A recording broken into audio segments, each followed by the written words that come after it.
Welcome to this session. So, in this class what we are going to do is that we will be taking cue of wherever we have left in the last class. That in the last class we have solved a parabolic partial differential equation, which is a well posed problem in 3 dimension, 1 dimension in time and 2 dimension in space. Now, in this class we will be looking into the problem which is basically a 4 dimensional parabolic partial differential equation, which is 3 dimensional in space and 1 dimension in time. It is a transient 3 dimensional problem, and please remember that whenever you will be working with a parabolic operator, then you are basically looking into a transient problem. Whenever you will be operating with an elliptical operator, then you are looking into a steady state problem.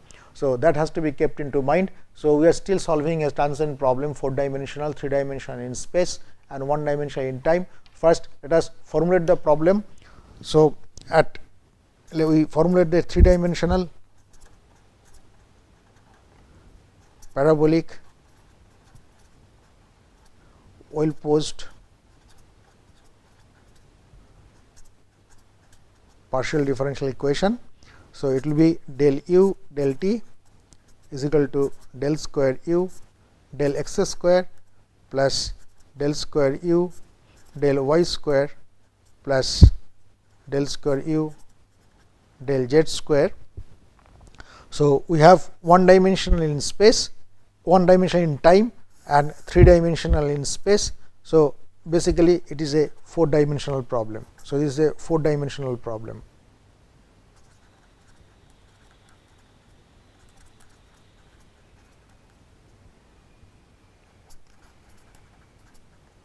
Transient. So, x, y, z and t, these are the 4 independent variables. Now, let us formulate the boundary conditions. At t is equal to 0, we have, it is a well posed problem. So, the boundary condition, so the condition, initial condition at t equal to 0 must be having a non-zero condition, the non-homogeneous condition. So, therefore, we assume that at t is equal to 0, u is equal to u naught,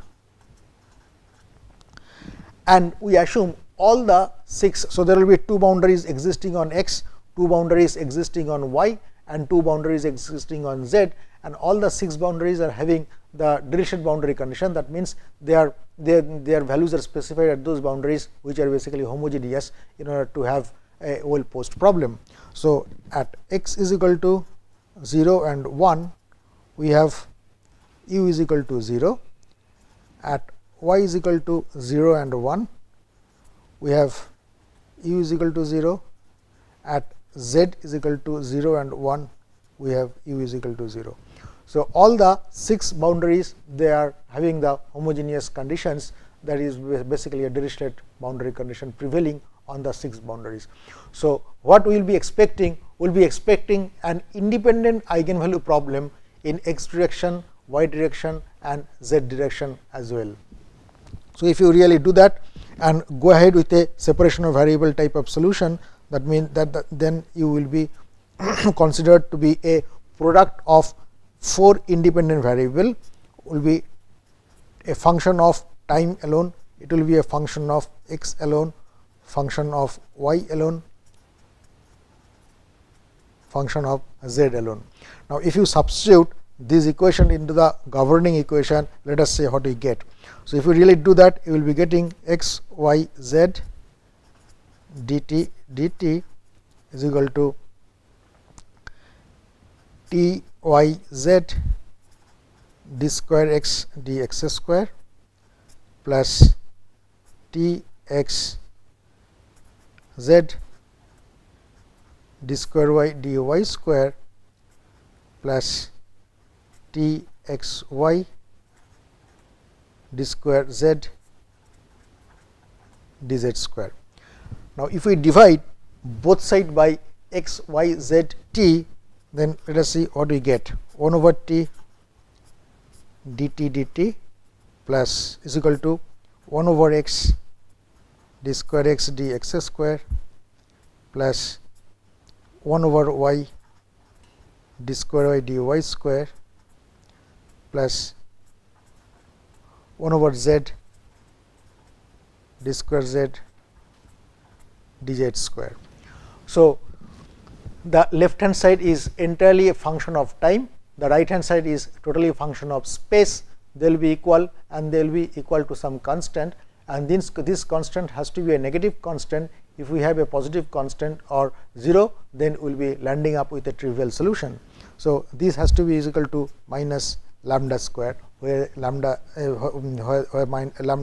lambda square is a positive constant. Now, let us look into the spatial varying part. So, if we look into the spatial varying part, so we will be getting 1 over x d square x dx square plus 1 over y d square y dy square plus 1 over z d square z dz square is equal to minus lambda square. Now, as we have seen earlier that as far as the boundary conditions are concerned, we are having homogeneous boundary conditions, both homogeneous boundary condition in the x direction as well as the y direction and z direction. So, therefore, we will be formulating a standard eigenvalue problem in these 3 directions independently. So, let us look into the formulating the standard eigenvalue problem in the x varying part.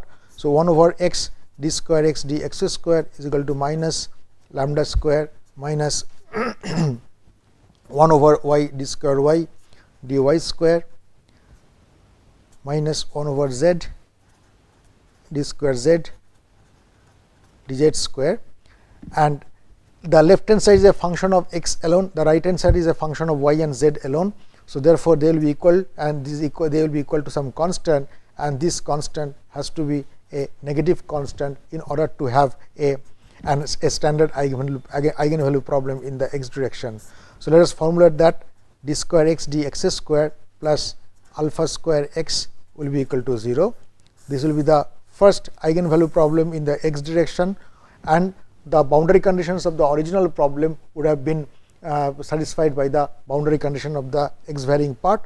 So, at x is equal to 0 and 1, we have capital X is equal to 0. So, this has been done, and we have already seen the solution of this. The solutions are alpha n is equal to n pi at the eigenvalues, where n runs from 1 to infinity. So, these are the eigenvalues, and eigenfunctions are sine functions.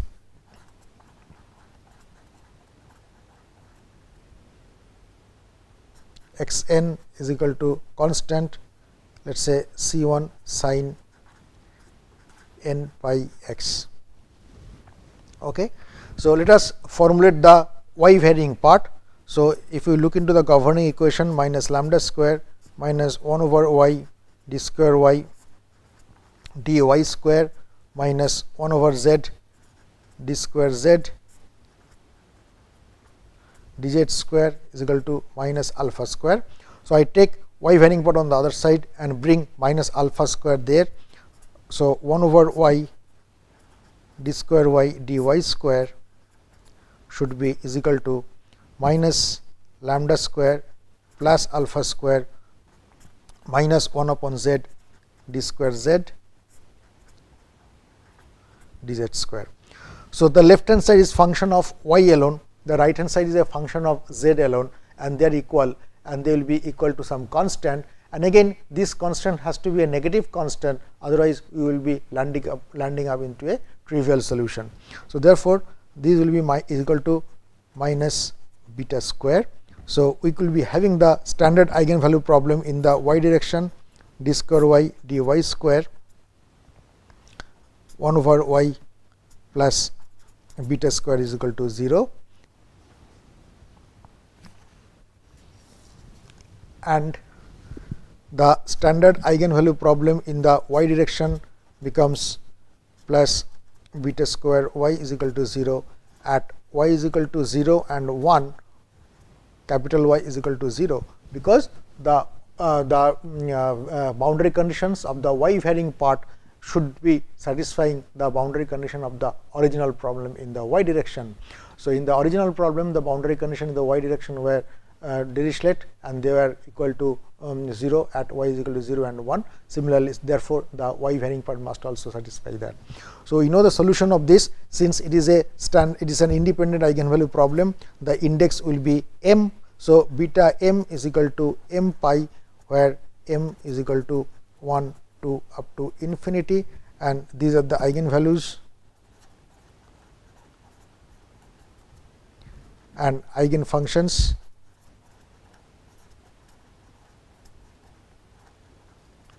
are y m is equal to C 2 sin m pi y. Now, let us look into the z varying part. So, if you look into the governing equation, minus lambda square plus alpha square minus 1 over z d square z dz square is equal to minus beta square. So, I take z varying part to the other side and bring beta to the left hand side. So, if you do that, you will be getting 1 by z d square z d z square is equal to minus lambda square plus alpha square plus beta square. So, they will be a combination of constant, and again this constant must be a negative constant, otherwise you will be landing up with a trivial solution. So, this constant must be equal to minus gamma square. So, we will be having d square z by dz square plus gamma square z will be equal to 0, subject to the boundary condition at z equal to 0 and 1. We have capital Z equal to 0, and we know the solution of this. Solutions will be the will be a p pi, where index p runs from 1 to infinity, and the eigenfunctions of the sine functions. So, gamma p will be is equal to p pi at the eigenvalues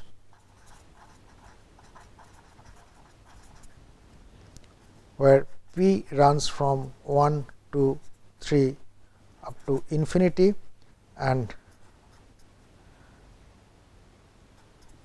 z p will be nothing but C 3 sin p pi z. Okay. Now, let us look into what is the value of lambda. So, this is the governing equation of lambda. So, if you take on to the lambda to the other side and gamma to this side, what we will be getting is that lambda square is equal to alpha square plus beta square plus gamma square. So, we have seen alpha is equal to n pi, beta is equal to m pi, and gamma is equal to p pi. So, therefore, lambda square will be nothing but m square plus n square plus p square pi square, and lambda should be with a subscript, written as a subscript m, n and p. So, now we look into the time varying part. So, if you look into the time varying part, we write is as 1 by t dt dt is equal to minus lambda m n p square, and since we are using the subscript m n p, the corresponding solution is also t m n p. So, therefore, we have the solution t m n p as equal to C 4 exponential minus lambda m n p square of that time t, where lambda m n p is given by this expression. Now, we are in a position to construct the complete solution of u as a function of x, y, z and t. Now, if you really do that, so there will be appearing 3 summations, because we are having 3 independent eigenvalue problem. So, u x, y, z and t will be nothing but summation, triple summation 1 over m 1 to infinity, another over n 1 to infinity, another over p 1 to infinity, there will be 4 constants to be multiplied, they will be giving rise to a new constant. So, we write down the constant as CMNP, exponential minus lambda MNP square of that times t sin n pi x sin m pi y sin p pi z. Now, the problem is almost over, only one constant CMNP has to be evaluated. This constant has to be evaluated from the unused initial condition of the original problem, that at t is equal to 0, u is equal to u naught. So, utilizing that initial conditions, the non-homogeneous initial condition at t equal to 0, u is equal to u naught, we will be able to evaluate the constant CMNP. So, if we do that, let us see how we will be obtaining the constant CMNP as u naught is equal to summation triple summation 1 over m, another over n, another over p, CMNP exponential minus lambda MNP square of that t sin n pi x sin m pi y sin p pi z. Now, since we will be having the 3 standard eigenvalue problem in this particular partial differential equation, we will be utilizing the orthogonal property of the eigenfunctions. That means, we will be multiplying both sides by the sin m pi x sin n pi y sin q pi z and integrate over the domain of x, y, z, and after doing that, if you open up this summation series, only one term will survive on the right hand side when m is equal to n and n is equal to m and p is equal to q. So, therefore, what we will be getting is u naught triple integral 1 over x from 0 to 1, y 0 to 1, z 0 to 1. So, sin n pi x sin m pi y sin p pi z dx dy dz, and on the right hand side only one term will survive, that will be CMN. So, this will be equal to 1 at t is equal to 0. So, at t equal to 0, this will be equal to 1. So, we will be on the right hand side, you will be getting CMNP integral sin square n pi x dx 0 to 1 sin square. So, this is at t equal to 0 sin square m pi y dy multiplied 0 to 1 sin square p pi z dz.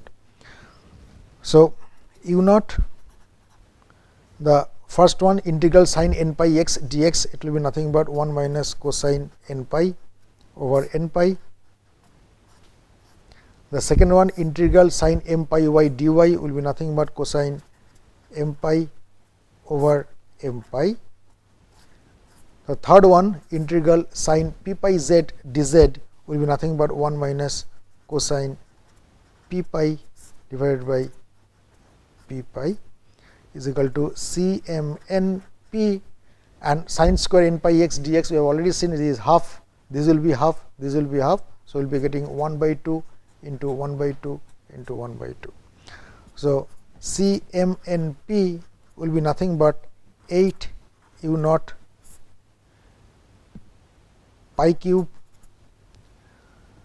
1 minus cosine n pi 1 minus cosine m pi 1 minus cosine p pi divided by m n p.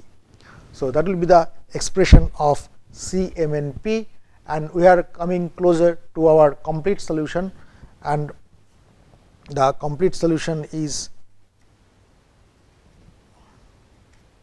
that u x y z and t will be nothing but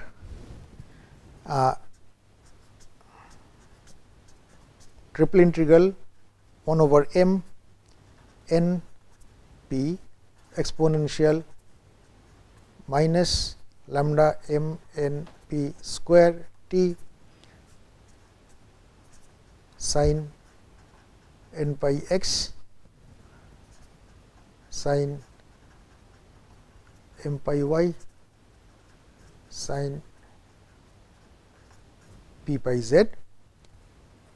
There is a constant C m n p, where lambda m n p square is nothing but m square plus n square plus p square times pi square, and the constant constant C m n p is equal to 8 u 0 over pi cube 1 minus cosine n pi 1 minus cosine m pi 1 minus cosine p pi divided by m n p. So, that gives the complete solution of a well posed parabolic 4-dimensional partial differential equation. And if we and this can be, if we look into the, if some of the boundary conditions are altered. Now, in this particular problem, all the boundary conditions are differential boundary condition. Now, if we have a Neumann boundary condition in one of these directions, that means let us say at x equal to 0 and y equal to 0, and let us say differential boundary conditions are prevailing in the z direction. Now, the cosine functions will be eigen functions in some of the cases, corresponding cases, and the eigenvalues will be different. For example, if we take up another example of this sort, that del u del t is equal to del square u del x square plus del square u del y square plus del square u del z square, and at t is equal to 0, u is equal to u naught, at x is equal to 0, we have let us say del u del x is equal to 0. Let us say the boundary is insulated there, and x is equal to 1, u is equal to 0. This is the boundary at x is equal to 0 on the x direction.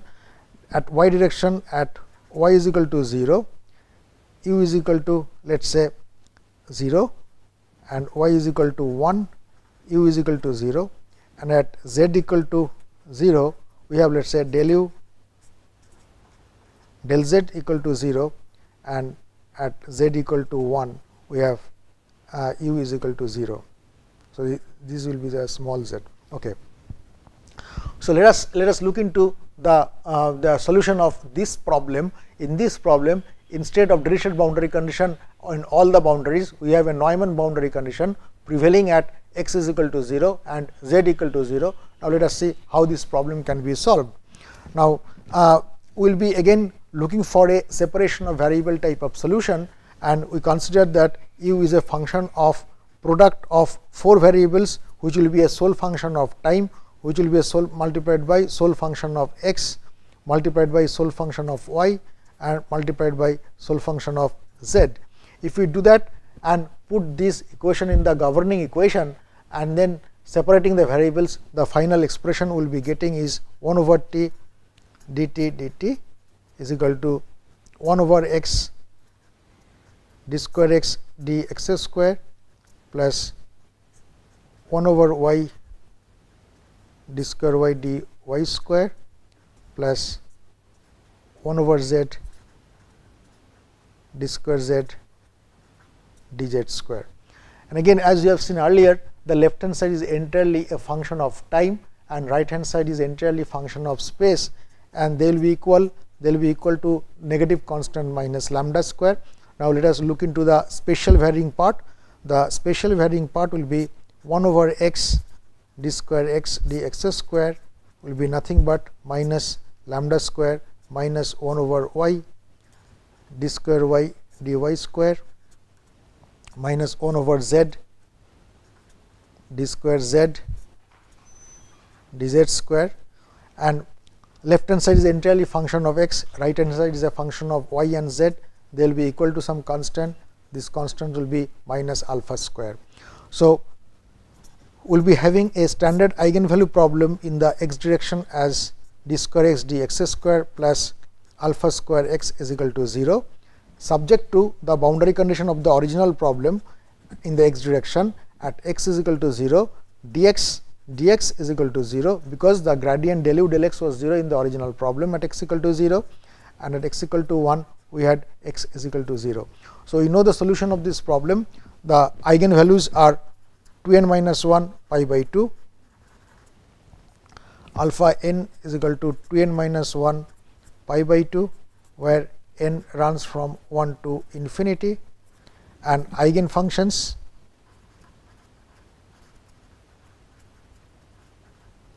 are xn c1 sine, there will be cosine functions.